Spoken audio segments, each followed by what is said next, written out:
Assalamualaikum warahmatullahi wabarakatuh. Udah sarapan nih?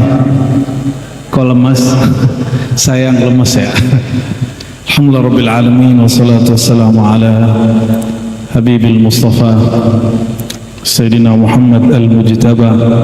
Asyhadu an la ilaha illallah, asyhadu anna Muhammadan abduhu wa rasuluh. Allahumma salli wa sallim wa barik alaihi. Allahumma akhrijna min zulumatil wahmi wal jahli ila al-ma'rifati wal ilmi, amin ya rabbal alamin. Maulid ya, lagi maulid ya, benar. Tiap tahun maulidan, benar. Tiap tahun maulidan. Ada yang berubah nggak kalau maulid? Ada yang berubah nggak? Hatinya ada yang berubah nggak? Cintanya bertambah nggak? Atau biasa aja mana? Beneran nambah? Apa sama temen nambahnya? Maka maulid ini wajib diseriusi. Karena maulidnya hanya sekali setahun, padahal cinta Nabi mesti setiap detik ya. Bapak Ibu saudara-saudariku maka Allah, kita bersyukur negeri ini betul-betul sangat memberi ruang untuk kita bermaulid. Saya buat maulid di mana-mana itu nggak ada dibubarin. Tapi kawan saya mau bikin maulid di jiran, itu mesti dia bikin di apartemen, tempatnya tertutup, nggak kedengeran sama orang. Padahal di negeri yang disebut negeri Islam. Negeri kita nggak disebut negeri Islam, negeri kita negeri berketuhanan yang Maha Esa. Oh, itu lebih tinggi lagi tuh. Ya.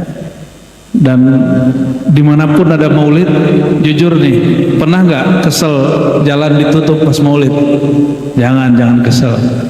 Harusnya senang. Alhamdulillah, jalanku ditutup berkah maulid, semoga ke langit dibuka gitu. Ya. Bermaulid itu, Bapak Ibu, maulid itu secara bahasa artinya lahir, kelahiran. Jadi maulid, apa arti maulid? Ini satu akar kata adalah lam yalid wa lam yulad. Dia Allah tidak melahirkan dan tidak dilahirkan. Maulid artinya kelahiran. Kalau anak kita lahir senang nggak? Jangankan anak kita lahir, dulu saya nggak senang sama kakak saya karena sering tengkar. Kakak saya sering lepas jilbab dulu, sering tengkar sama saya itu dulu, waktu kita masih kelompoknya aliran keras, air raksa.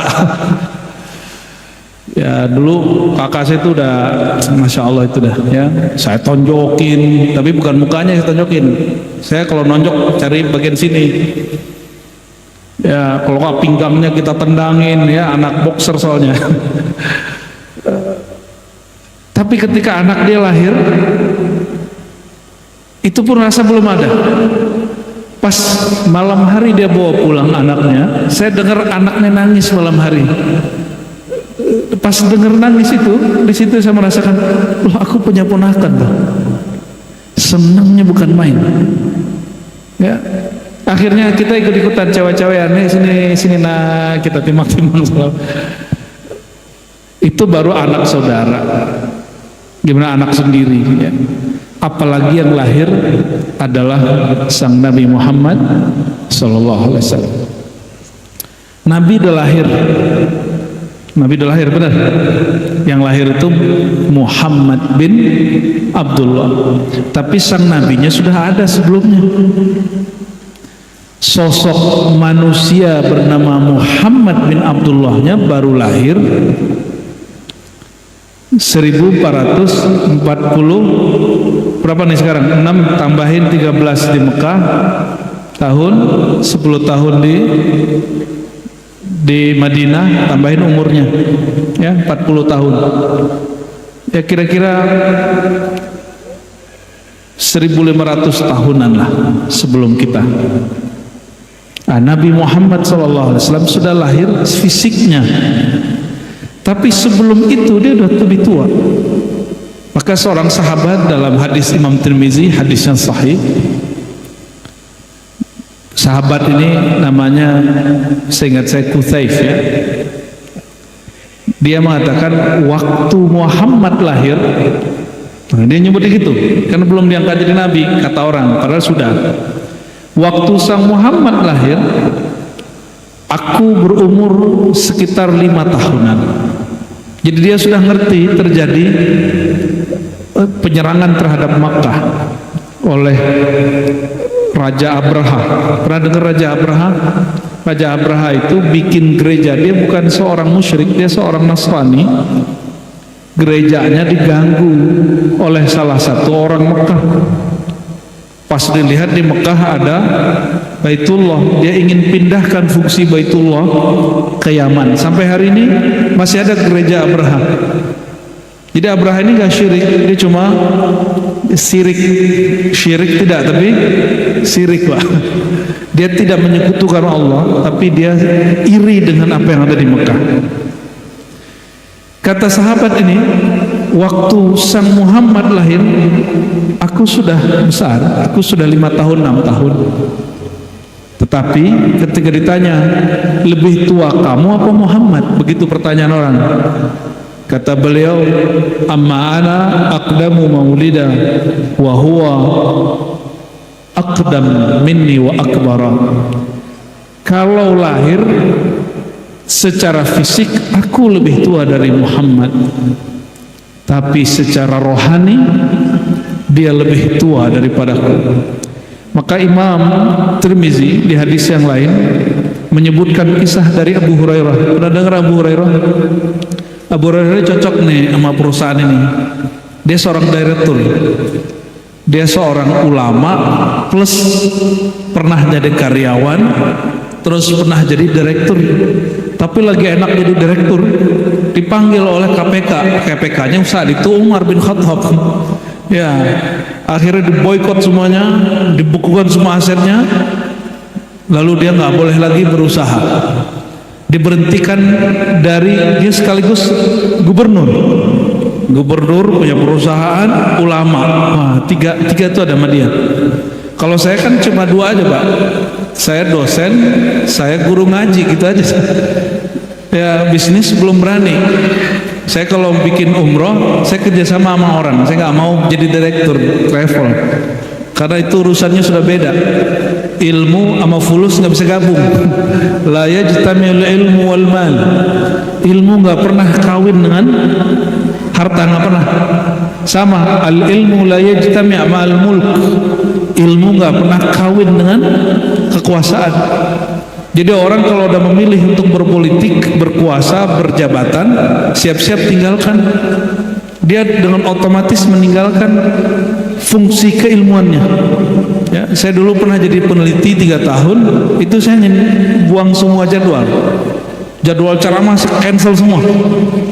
Itu baru jadi peneliti, apalagi jadi Pak Direktur, Wakil Direktur. Kalau kabak nggak tahu deh, kabak kasih gimana? Gak bisa juga tuh, gak bisa. Abu Hurairah ini pernah bertanya kepada Nabi dan para sahabat. Ya, para sahabat nanya ke Nabi, ya Muhammad, ya Rasulullah, mata kunta nabiyya, sebenarnya engkau jadi nabi kapan? Coba kapan beliau jadi nabi? Umur 40. Selama ini kita diajarin jadi nabi umur berapa? Umur 25. Ya benar, serius ya, itu keliru semua, itu nggak ada dalilnya itu. Tidak ada dalil menyebutkan bahwa Nabi Muhammad jadi nabi umur 25. 25 itu nikah. Itu pun nikah nggak pasti 25, ada riwayat 30. Berarti kalau 30 jalaknya dengan Aisyah, dengan Khadijah berapa tahun? Berondong berapa tahun? 10 tahun. Dan itu lebih masuk akal, lebih. Jadi saya nggak sepakat sebenarnya dengan umur Nabi yang segitu kemudian disebut apa gitu ya, karena sejarah itu hanya data, nggak boleh pakai perasaan ya, atau pakai ilham, nggak bisa. Data sejarah tidak dapat ditimbang dengan dengan ilham dan perasaan. Lalu Sayyidina Muhammad sallallahu alaihi wasallam menjawab, aku sudah jadi nabi, Adam belum dicipta. Adam masih air, masih ruh. Ada yang tahu Nabi Adam berapa ribu tahun yang lalu? Ada yang tahu nggak, Bu? Nabi Adam kapan? Berapa ribu tahun Nabi Adam? Ada yang tahu? Ya? Tahu nggak? Makanya kalau ada kuburan Nabi Adam kita ziarahi ya. Katanya di Jeddah ada sepeda ontel Nabi Adam ya. Orang Indonesia mau aja dibodohin ya. Jangan mau dibodohin. Zaman itu belum ada sepeda ontel. Itu cuma istilah aja. Orang Indonesia ini terlalu menghayati hal-hal yang unik, yang aneh-aneh. Ada masjid terapung dianggap aneh, unik. Padahal itu biasa aja. Itu mainan travel, Pak. Biar Bapak Ibu gak nginep di hotel, ya kan bayar mahal, dibola jalan-jalan ke, iya kan kita tahu rahasianya travel. Nanti jangan mau diajak ya, minta aja nginep di hotel, kan sudah bayar. Ya biar orang travel nih khidmatnya luar biasa kepada Duyufur Rahman. Baik, jadi Nabi Muhammad itu ketika mengatakan kuntu nabiyan, aku sudah jadi nabi, Adam belum dicipta. Jadi kalau gelar Nabi Adam Abul Bashar, Adam itu bapaknya manusia. Bapaknya Nabi Adam siapa? Bapaknya Nabi Adam ya Nabi Muhammad, kira-kira gitu. Karena dia tercipta dari nur Nabi Muhammad sallallahu alaihi wasallam. Jadi Nabi Adam tuh kalau ketemu Nabi Muhammad manggilnya dua kali. Ya ibni as-salih, wahai ananda yang soleh. Habis itu wa akhi, dan saudaraku. Begitu manggilnya, saudara sesama Nabi. Coba perhatikan Nabi Adam. Nabi Adam dicipta di mana dia ditaruh pertama kali, di bumi atau di surga? Di bumi atau di surga? Di surga ya. Setelah dicipta, Nabi Adam itu dipamerkan ke malaikat. Malaikat itu Bapak Ibu itu sudah zikir 18.000 tahun, ada yang 15.000 tahun, ada yang 1.000 tahun. Itu sudah zikiran, sudah beramal, sudah berkiprah, sudah punya jabatan di surga. Tahu-tahu Allah kasih pengumuman, wahai semua malaikatku ahli zikir, semua malaikatku yang bersayap, yang punya jabatan, aku akan menugaskan di bumi yang cantik, di bumi yang subur, seorang bukan dari kalangan kalian malaikat, tapi dari kalangan manusia. Yang jadi pertanyaan kita, itu ayat surat Al-Baqarah menyebutkan malaikat sudah tahu tabiat manusia. Apa kata malaikat? Ya Allah, apakah engkau mencipta di muka bumi, memerintah di muka bumi orang yang perusak dan suka menumpahkan darah, suka merusak? Nah ini yang mau tanya nih, kerjaan Bapak ini merusak alam gak nih? Mesti ada yang dirusak toh, betul nggak? Bagi malaikat itu merusak, tapi kalau itu nggak dirusak, itu berapa ribu rumah di Bekasi tidak makan, tidak minum. Benar nggak? Mungkin hari ini nggak ada yang mandi. Bagi malaikat itu merusak, tapi bagi manusia itu kemajuan. Ini gedung-gedung ini dari mana, Pak? Batu-batunya dari gunung. Kampung istri saya di Tuban, terus sampingnya Gresik. Gresik itu udah nggak ada gunungnya, gunung semennya udah nggak ada, udah pindah ke. Jadi semen Gresik itu Bapak Ibu itu sekarang ngambilnya dari Tuban dan sekitar. Jadi gunung-gunung Tuban udah nyampe sini. Nah, semen apa dulu nih? Katanya patungan Pak Hasan Basri ya. Pakai semen Gresik nggak? Pas semen Padang. 3 roda ya, sama juga dari sono semua itu. Bagi manusia itu kemajuan, peradaban, bikin pembangunan. Bagi malaikat sebutnya apa? Kehancuran. Gunung yang tadi ada kemudian jadi nggak ada. Saya mau tanya nih Pak Direktur, kalau lagi ada proyek itu apa yang dilakukan ke sungai-sungai? Normalisasi, itu kan bahasa kerennya. Normalisasi ya, ada yang inormal pastinya. Malaikat tahu karakter kita. Pertanyaannya, dari mana malaikat tahu manusia perusak dan menumpah darah? Oh, ternyata sebelum Nabi Adam kita ini sudah ada Adam sebelumnya. Jadi kita ini nggak tahu Adam keberapa ini yang Adam bapak kita itu.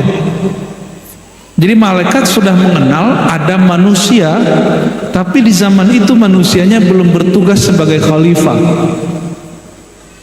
Sekarang manusianya sudah bertugas sebagai khalifah. Kalau kita khalifah itu pengganti. Apa arti khalifah? Pemimpin menggantikan sebelumnya, itu arti khalifah. Berarti sebelum kita sudah ada yang memimpin di bumi. Siapa yang memimpin di bumi? Ada yang tahu nggak? Sebelum kita memimpin di bumi disebut Bani Aljan. Bani keturunan Aljan, raja jin. Jadi kalau di manusia ada Adam, di jin itu ada namanya Jan. Keturunannya disebut jin, bukan jin Janjun ya. Jadi bapaknya jin namanya Jan ya, wa khuliqal janna jannu min marjin min nar ya. Dan diciptakan jan itu dari nyala api. Jadi api itu ada nyalanya, ada batangnya. Batangnya masih di batangnya siapa? Bahan bakarnya api siapa?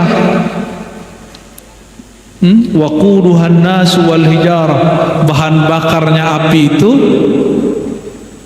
waquduhan nas wal hijarah.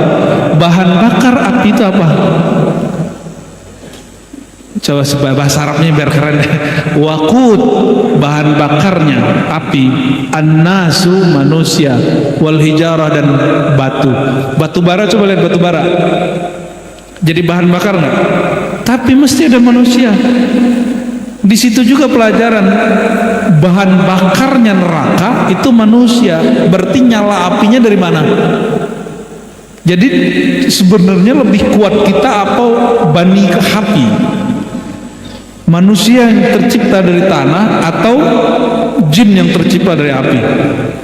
Lo apinya jin itu cuma nyala, sedangkan kita bahan bakarnya api. Lebih keren mana, Pak? Makanya jangan takut sama jin. Itu maksudnya begitu, goalnya begitu. Kalau masih takut sama jin, berarti nggak kenal sama asal muasal diri. Itu satu. Yang kedua, khalifah di muka bumi berarti sebelum kita, kelompok jin ini menguasai bumi. Ini beruntung nih Bapak Ibu, kita ini di zaman jin itu nggak nongol. Ada yang lihat jin ya? Pak Hasan Basri karena ngurusin masjid, lihat jin nggak? Kali tasbihnya makan tasbih gitu. Ya orang awam kan senang begitu ya. Ya dikira tasbih itu sakti, yang tasbih itu nggak sakti. Yang sakti itu yang megang tasbih. Tasbih mana benda mati itu. Ya malah ada yang membid'ahkan itu tasbih itu. Kenapa mereka kemudian dibebas tugaskan dan tidak berlanjut mengurus bumi? Karena mereka tiap hari tengkar. Maklum kelan api, gesek dikit bakar, gesek dikit senggol. Nggak kayak gini nih ya. Kalau kesel dikit curhat ya kan? Bener ya? Kalau kesel mah curhat ya? Curhatnya di mana? Di sosmed. Itu kan nyebelin bener tuh. Jadi kita kalau kesel nggak langsung nyenggol. Kita kalau kesel kita ekspresikan. Itu bedanya manusia dengan ya, ada yang kesenggol nggak hari ini? Ya, kalau manusia punya masalah, dia nggak langsung mukul orang. Itu binatang buas. Jin, binatang buas itu begitu. Ya, ada juga kalau banyak masalah makan aja deh. Tapi kalau manusia yang sejati, dia kalau punya masalah, dia obrolin ke orang supaya cari jalan keluarnya. Itu manusia tuh. Tapi jangan salah curhat ya. Ya Pak ya. Jangan biarin istri kita curhat ke selain suaminya. nanti dia jatuh cinta. Ya, curhat itu kalau kelebihan ke bawah hatinya. Padahal curhat itu cuma menumpahkan masalah, tapi kalau ke bawah hati bahaya itu. Repotnya bisa 7 turunan itu. Bapak Ibu, kalau Allah itu jin gak beres ngurusin bumi, maka Allah kemudian pernah dengar ada meteor, hujan meteor. Maka sampai hari ini saya ini punya hobi baru, suka sama keris sama pedang-pedang kuno gitu, tapi bukan untuk ritual, sekedar punya aja. Itu yang terbaik justru dari batu meteor. Kok batu meteor ada di sini? Ternyata dulu memang ada hujan meteor. Hujan meteor siapa yang dihancurkan? Itu orang-orang jin-jin yang dulu berkelahi itu. Maka mereka pada lari ke gunung, lari ke air, bener kan? Lari ke goa-goa, ke batu-batu. Makanya sekarang hati-hati yang punya batu tuh. Ya, aku juga punya batu, Pak. Makanya hati-hati yang suka hobi naik gunung. Ada yang suka naik gunung? Kalau suka naik gunung, bapak gunungnya suka beda ya. Jangan pernah misah sama teman. Karena begitu kata Nabi, hati-hati jika kamu naik gunung, fa innaha manazilatus syayatin. Itu tempat tinggalnya jin setan. Ya, sama kalau ke sungai-sungai, hati-hati jangan sendiri, kecuali udah temenan sama mereka. Ya. Makanya di gunung-gunung, di sungai-sungai, orang Bekasi sering dengar namanya buaya putih gitu ya. Itu bukan khurafat, itu beneran disebut jin siluman. Kata Nabi SAW, jin itu terbagi 2. Ada jin yang bisa terbang bersayap, tinggalnya di awan-awan tuh. Hati-hati kalau ada yang zikir terus tiba-tiba badannya merasa keangkat, pikirannya kemana, terbang. Itu jangan-jangan yang bawa jin itu. Ya, bukan malaikat yang bawa, tapi mantan malaikat.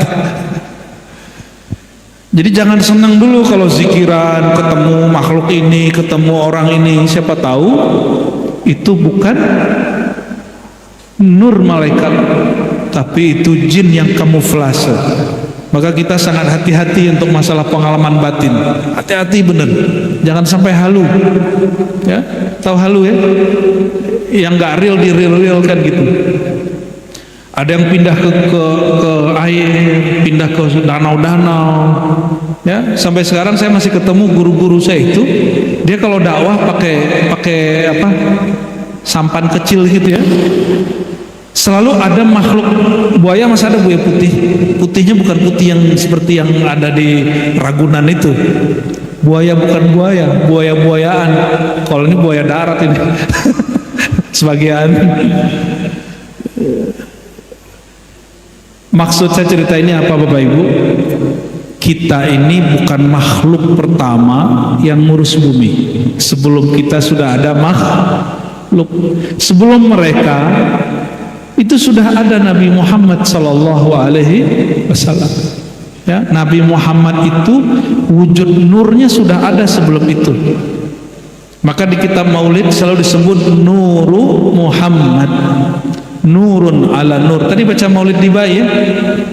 Ya, disebutkan di awal di Bai Allah menciptakan Nur Muhammad jauh sebelum menciptakan alam semesta ini. Jadi Nabi Muhammad SAW kita itu sudah sangat tua sekali. Terus apalagi karena kitalah khalifah di muka bumi, maka kita langsung bertanggung jawab kepada Allah ngurusin alam semesta. Nah ini kemarin kita habis ngaji ini Pak, Imam Bukhari apa kata beliau? Ma amiltu syai'an illa adattu inda rabbi hujjatan. Aku tidak melakukan sesuatu kecuali aku siapkan hujahnya di sisi Allah. Coba hari ini sudah disiapkan belum hujahnya sisi Allah? Yang megang handphone ditanya nanti di malaikat lagi ngaji, kalian pakai handphone, nyebut nama Rasulullah main handphone, nanti jawabannya gimana? Ya?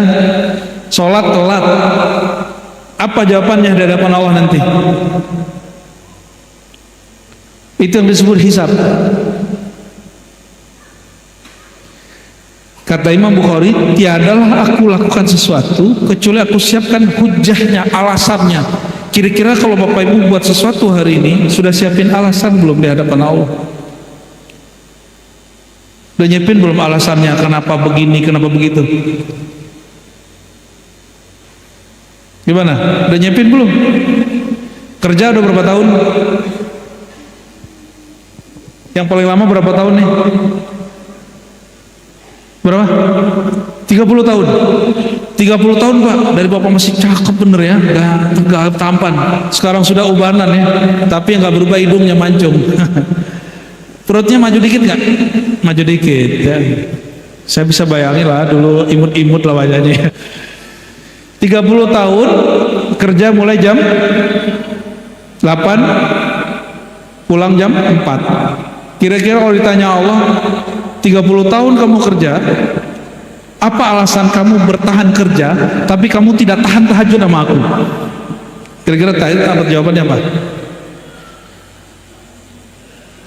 Harus punya jawaban Pak, harus punya jawaban. Bapak punya istri? Satu berdua?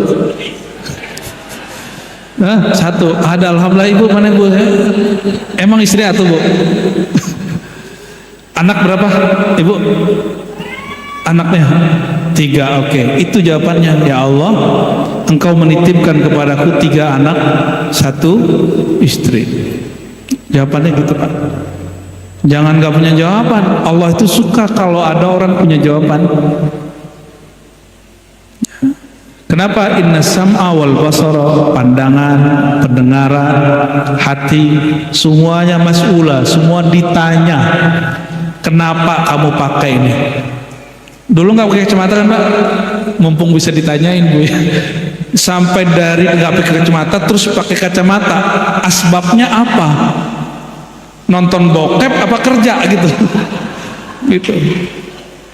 Karena main YouTube malam-malam hari, lampu mati, atau kenapa matanya rusak? Kan ini saya ngasih barang ke orang untuk dititipin, boleh dipakai gitu. Tiba-tiba ketika dibalikin rusak. Saya nanya dong, ini rusak nih kenapa? Kalau dia punya alasan kita terima. Pernah nggak sama teman mau nonjok dia, tahu-tahu dia kasih alasan, nggak jadi nonjok loh. Ya, barang kita dipakai rusak. Kita udah mau marah minta ganti, tahu-tahu dia bilang, "Duh Bang, jangan mau ganti, mau makan sehari aja susah Bang." Ya, nggak jadi. Itu pinter-pinternya sahabat Nabi. Pernah dengar sahabat Nabi yang harusnya dapat hukuman nggak jadi dapat hukuman? Ini sahabat nafsu besar, duit nggak punya, nikah, ilmu kurang. Tengah hari bulan puasa, nafsu dia lagi naik, dia gaulilah istrinya. Kalau menggauli istri bulan puasa gimana? Siang puasa, karena kafarah, nebus makan 60 miskin. Ya, apa kata Nabi? Kamu wajib bayar kafarah. Dia tanya, ya Rasulullah, itu berapa hari, berapa orang gua kasih makan? Ya 60. Kata dia, ya Allah, ini makan seharinya belum tahu mau makan apa nih Rasulullah. Akhirnya ya sudah. Kamu punya ini nggak? Punya nyimpan makanan nggak? Enggak. Dia nggak wajib puasa, nggak wajib lagi nebus dengan kafarah, malah Nabi kasih makan, udah nggak mau makan, karena dia pinter memberi jawaban, dia pinter ngasih, dan jawabannya kena semua. Coba mata, ini kan udah pakai kacamata, ini pakai kacamata sebelum kerja apa setelah kerja Pak? Setelah kerja. Mesti punya jawaban nanti, ya Allah, ini mataku aku pakai untuk menafkahi anak-anakku. Tapi walaupun aku sibuk, nggak lupa sholat. Di sini berapa waktu berarti di sini? 2 waktu, zuhur sama asar. Coba cek beneran sholat asar di sini apa pulang duluan? Harus punya alasan. Coba lihat kepalanya pada botak nggak Pak?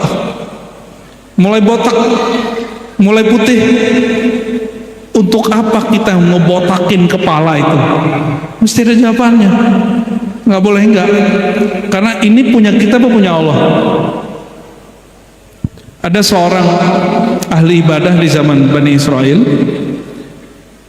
Diceritakan Nabi ini kan diperjalankan. Jadi bagi Nabi waktu dahulu dan waktu nanti itu sama. Belum melihatnya sama. Beliau tahu umurnya Nabi Adam, juga tahu nanti kejadian masa depan seperti apa dengan izin Allah tentu. La ya'lamul ghaiba illallah, yang tahu gaib hanya Allah. Dan Nabi Muhammad disertakan dalam pengetahuan itu, diberitahu. Apa kata beliau? Nanti ada orang yang beribadah 500 tahun gak pernah maksiat. Allah kalamkan kepada mereka. Ini hadisnya sahih riwayat Imam Baihaqi. Allah berkata, Allah, wahai hambaku. Nah, ini untuk pelajaran kita semua yang merasa sudah banyak karya, yang merasa sudah banyak kerja. Ini perhatiin hadis ini. Wahai hambaku, masuklah sorga. Wahai hambaku yang sudah ibadah 500 tahun, masuklah sorga dengan kasih sayang rahmatku. Lalu orang ini nanya, ya Rabb, kenapa engkau tidak masukkan aku surga dengan amalku yang 500 tahun, karyaku 500 tahun? Aku menjadi khalifah engkau di muka bumi 500 tahun. Apa kata Allah? Oh, kamu maunya gitu? Oke. Maka proses hisab langsung dibuka. Orang ini tadinya masuk surga nggak perlu dihisab, karena dia nuntut masuk surga dengan amalnya, maka Allah panggil malaikat hisab. Malaikat hisab, malaikat mizan timbangan datang semua, itu KPK-KPK-nya Allah, pengadilan-pengadilannya Allah, jaksa-jaksanya Allah datang semua. Diperiksa lah, ambil satu matanya bagian kanan, timbang dengan semua amalnya. Amalnya tadi 500 tahun. Ada yang pernah beramal 500 tahun? Ya, nggak usah 5 hari nggak maksiat, bisa nggak? Jangankan Bapak Ibu, saya juga nggak bisa. Ya, padahal saya ngaji-ngaji doang loh, ngaji, baca kitab, majelis, ke kampus, muter-muter begitu aja saya itu. Tetap ada maksiat di mata.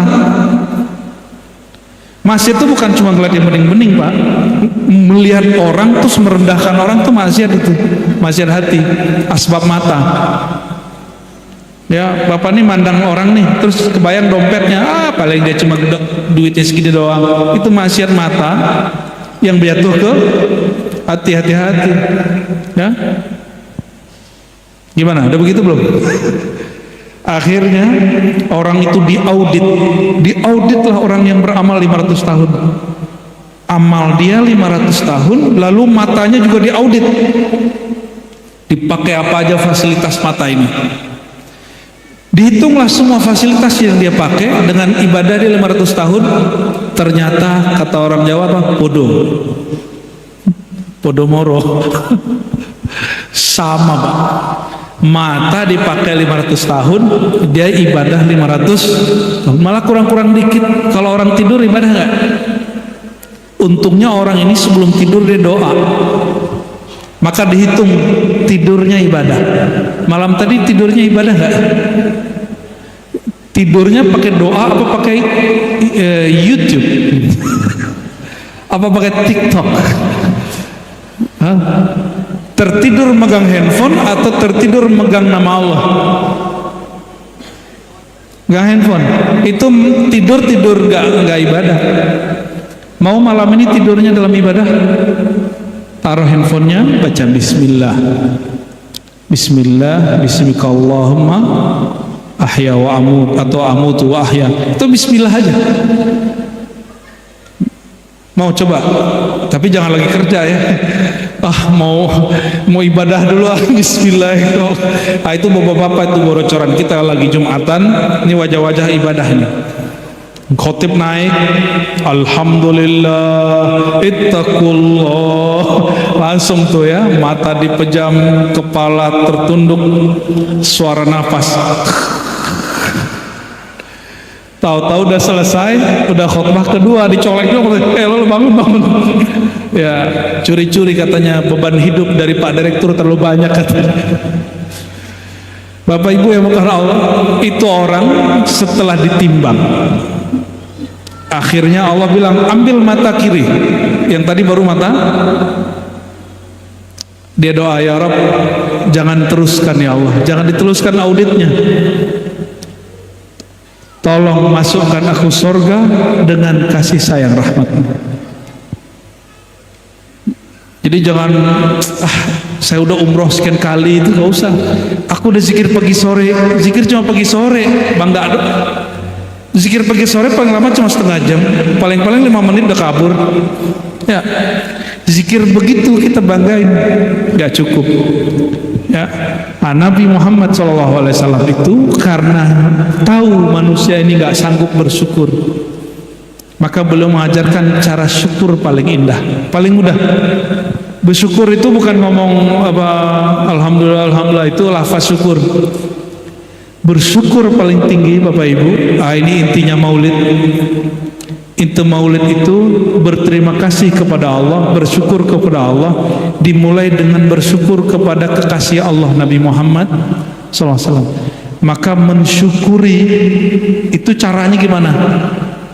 Ini pertanyaan, Ibu, kalau punya hadiah nih, terus dikasih seseorang, senangkah hadiahnya dipakai orang itu? Senang, benar. Tapi kalau dia habis pakai terus bilang, ini gua beli sendiri, kira-kira begitu gimana? Ini hasil jerih payahku loh. Padahal dia dikasih seseorang, kita yang ngasih. Kira-kira kalau begitu gimana, Pak? Kita bilang dia apa? Ketok banget, lo nggak tahu diri gitu ya. Begitulah Allah kira-kira. Allah itu memberi hadiah itu 2 jenis.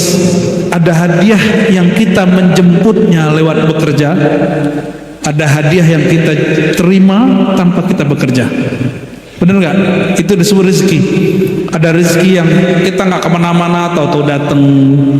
Ada rezeki yang kita mesti jemput di tempat-tempat kita bekerja. Itu semua hadiah dari Allah SWT. Wa mimma razaqnahum yunfikun. Razaqna, kami yang memberi rezeki mereka. Nahnu narzuquhum, kami memberi rezeki mereka. Ya, kami yang memberi rezeki mereka. Jadi yang ngasih rezeki Pak Direktur, Bupati, apa Allah? Jadi kita baik-baiknya sama Allah apa cuma Pak Bupati, Pak Direktur? Mau baik-baikan sama siapa? Ya, kalau kita dikasih hadiah, kita tunjukin, ya Allah ini punyamu. Hari ini susah nyari kerjaan Pak ya, masih susah nyari kerjaan. Ini Bapak Ibu alhamdulillah dapat kerjaan. Kerjaan ini karena pinter kita atau karena hadiah dari Allah? Ngecek doang nih orang bersyukur apa enggak nih? Pekerjaan sekarang itu karena pinternya Bapak Ibu, karena koneksi Bapak Ibu, atau karena hadiah dari Allah? Beneran nih, kalau dikasih hadiah seneng nggak? Pak, kalau nggak seneng kalau nggak kenal orangnya. Dikasih hadiah 500.000 tapi nggak kenal orangnya, bilang dikit. Tapi dikasih hadiah cuma misalnya apa ya, dikasih hadiah donat 50.000, kita tahu yang ngasih orang yang kita suka. Gimana? Walaupun kita nggak suka donat, jadi suka Pak Ibu. Jadi cara bersyukur itu wajib mengenal yang memberi. Semua pemberian Allah itu, kata Nabi SAW, dibagikan lewat aku. Wallahu mu'ti wa ana qasim. Allah lah yang memberi, tapi yang bagi-bagi aku. Nah, ini bagian akhir yang mau saya sampaikan Bapak Ibu. Ini dimanapun majelis maulid saya bacakan kalimat ini supaya menjadi kaidah, menjadi penyemangat saya dan kita semua. Kenapa maulid mesti baca dibai, simtid duror, ya? Kenapa baca solawat-solawat? Kenapa kita mengisahkan Nabi Muhammad SAW? Alasannya sederhana.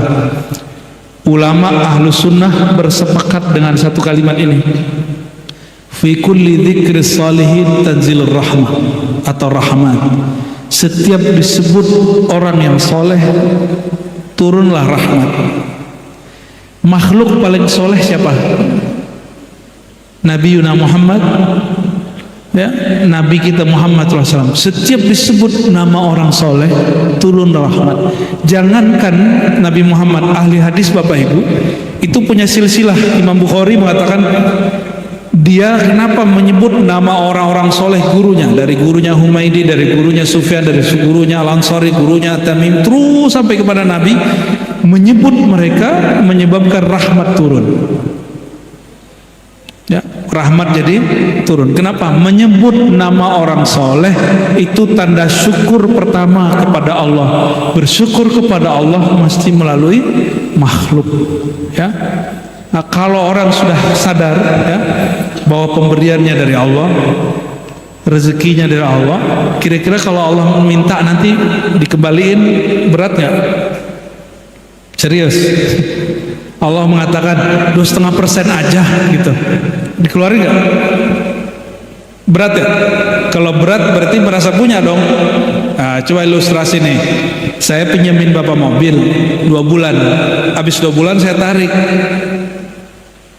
Kata bapak gimana? Kan sudah 2 bulan sama saya, punya saya dong, gitu nggak?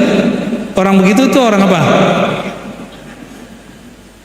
Banyak manusia mengira kalau rezekinya udah lama sama dia, jadi punya dia. Bapak ibu ini punya duit di rekening, itu bukan rezeki kita. Rezeki kita yang kita beliin. Maka jangan pelit sama badan. Ya, ini kan badannya sudah mulai sakit-sakitan nih sebagian. Rekeningnya numpuk, mulai numpuk. Dikira bakal memperkaya, enggak, belum tentu. Ya, ini saya husnuzon nih Pak, tapi sebagian kayaknya enggak juga sih. Ya udah habis sama gaya hidup, lifestyle, nyicil rumah dan segala macam ya. Sebenarnya kalau biasa-biasa aja ada lebih, tapi kan kita hidupnya luar biasa. Hidup kalau biasa aja banyak lebihnya, berkahnya. Tapi karena gaya hidup kita luar biasa, ngelebihin dompet. Akhirnya tiap hari ngeluh. Disitulah mulai, mohon maaf, semoga di sini tidak ada korupsi karena katanya semuanya muslim semua ya. Ya, amin. Ya, amin. Ya, dan saya dengar nggak ada karyawan non muslim, ada dulu katanya, sekarang udah enggak. Tunjukin kalau emang karyawan muslim kerjanya lebih oke daripada non muslim, katanya umat Nabi Muhammad SAW. Tunjukin kalau orang bermaulid semangat kerjanya lebih kuat dari orang yang tidak mengenal Nabi Muhammad SAW. Tunjukin kalau emang kita bernabikan Nabi Muhammad, berimamkan Nabi Muhammad, sifat amanah, sifat jujur jadi wirid. Ada wirid tanpa membaca, amanah dan jujur, nggak perlu membaca Pak. Ada orang wiridan sholawat 1000 kali tapi besok kerja nggak jujur, itu wiridan nggak dia? Wiridannya batal. Ada orang sholatnya setiap duha 12 rakaat tapi kerjaannya nggak dikerjain.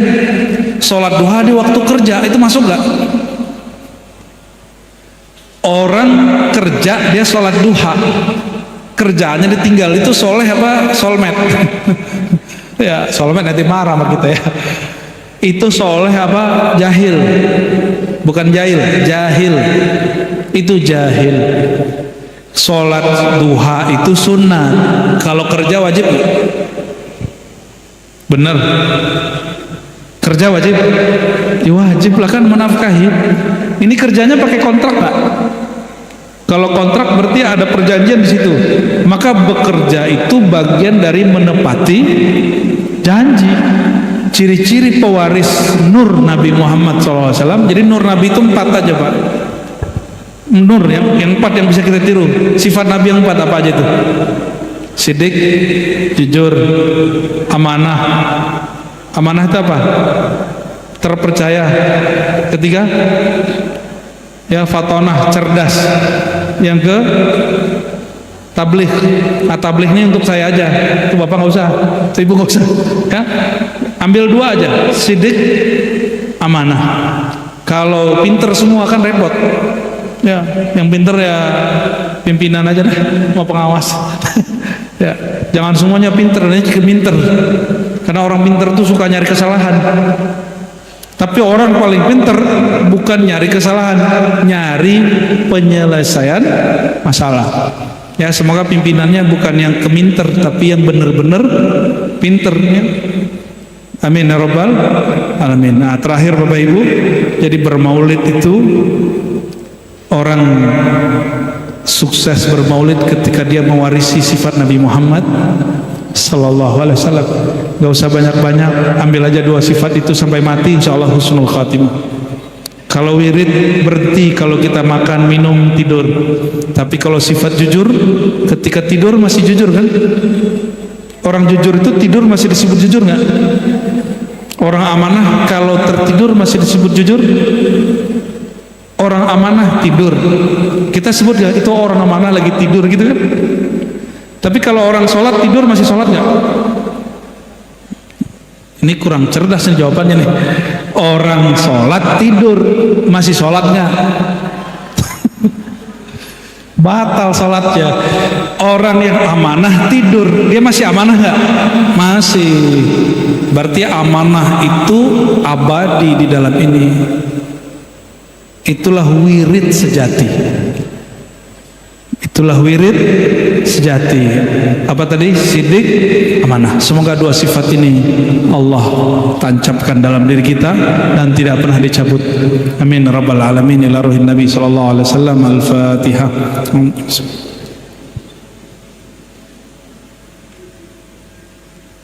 Na'udzubillahi minasyaitonir rajim. Bismillahirrahmanirrahim. Allahumma ya Rahman ya Rahim ya Karim ya Sami' ya Basir. Ya Allah yang Maha mendengar, yang Maha melihat. Shalli ala nabiyina Muhammad. Sampaikan salam kami, rindu kami ini kepada Sayyidina Muhammad sallallahu alaihi wasallam. Allahumma ya Allah, inna ihtafalna bi maulidi habibika. Ya Allah, kami sedang mengadakan maulid kekasih Engkau Nabi Muhammad SAW. Ingin memberikan, menunjukkan rasa syukur kepada Engkau dengan memaulidkan Nabi Muhammad SAW.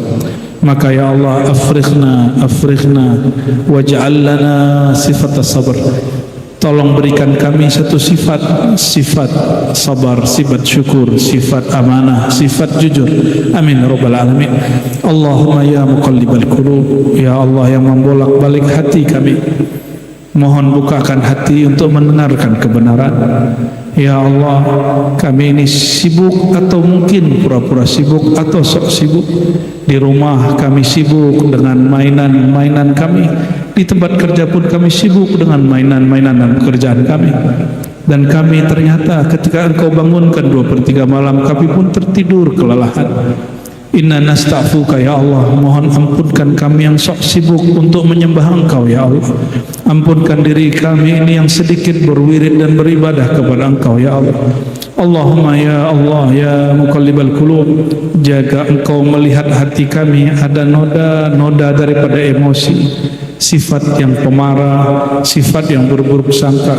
Mohon ya Allah, ubahlah hati kami menjadi sifat yang positif, menjadi penyabar, menjadi berbaik sangka. Allahumma ya Allah, in ra'aita fina kasla farzuqna nasyata. Jika Engkau melihat dalam diri kami ada penyakit malas, penyakit yang sulit untuk dibentuk, maka mohon ya Allah dengan keagungan-Mu ya Jabbar ya Maha mengubah hati manusia, ubahlah hati kami yang pemalas ini menjadi rajin. Ubahlah diri kami yang tidak mau berbuat positif ini menjadi berbuat yang lebih baik. Allahumma arsyidna ilaik. Ya Allah, jadikan pekerjaan kami, ibadah kami, mencari nafkah kami, berkeluarga kami, hari-hari kami hanya untuk Engkau ya Allah. Allahumma ya Allah, qad ishtabahat fi qulubina ma siwak. Ya Allah, kalbu kami kadang terganggu, tersita oleh selain Engkau, oleh persoalan di kantor, persoalan tempat kerja, persoalan di rumah, di masyarakat. Kadang-kadang kami lupa mengingat Engkau ya Allah. Ya Allah, jika kami lupa, jika kami lalai, jika kami maksiat, fadzakirna ya Allah birahmatika wa bilutfika. Ya Allah, mohon jika Engkau menegur, tegurlah kami dengan kelembutan-Mu. Jangan tegur kami dengan penyakit, jangan tegur kami dengan kesusahan, jangan tegur kami dengan kebangkrutan. Tegurlah kami dengan rahman rahim-Mu ya Allah. Allahumma ja'alna mimman syakara ala ma razaqtana wa sabara ala ma asabtana. Ya Allah, jadikan kami 2 saja, bersyukur kepada yang Engkau beri, bersabar terhadap yang Engkau uji. dan jadikan kami semua kawan-kawan kami yang hadir, yang bekerja di sini, orang-orang yang Engkau tanamkan dua sifat dari dalam dirinya, sifat siddiq yang jujur, sifat amanah terpercaya. Ya Allah, amitna ala hadaini sifatain, hidupkan kami dan matikan kami dengan dua sifat ini. Dan ya Allah, mohon jangan cabut dua sifat ini dari kami. Fala tanza' wa la taqbid hadhihi sifatain al-mahmudatain min qulubina.